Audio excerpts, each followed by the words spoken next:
سلام بچه‌ها، وقتتون بخیر. من بابک بهمنی هستم و با مجموعه آموزش‌های گرامر زبان انگلیسی به ساده‌ترین شکل و سریع‌ترین زمان در خدمتتون هستم. تو این ویدیو می‌خوایم سوالی کردن فعل تو بی رو با هم در زبان حال بررسی کنیم.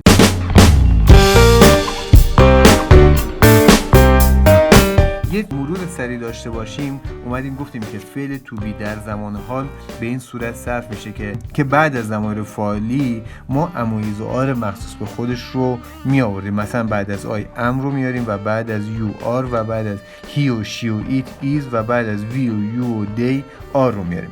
برای منفی کردن فعل بودن در زمان حال کلمه نفی رو می آوردیم بعد از امویز و آر که اینجا مثلا میشد من معلم نیستم، میشد I am not a teacher.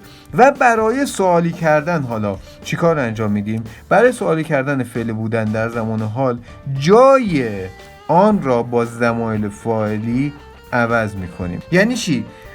ما میخوایم فعل بودن رو در زمان حال سوالی کنیم. برای سوالی کردن فعل بودن در زمان حال جای آن رو، جای کی؟ جای این فعل بودن رو با ضمایر فاعلی. ضمایر فاعلی چیا بودن؟ آی بود، یو بود، هی بود.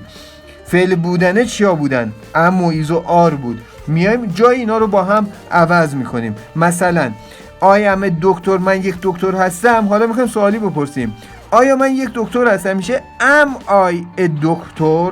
شما وکیل هستید؟ Are you liar؟ آیا او کارمند است؟ Is he an employee؟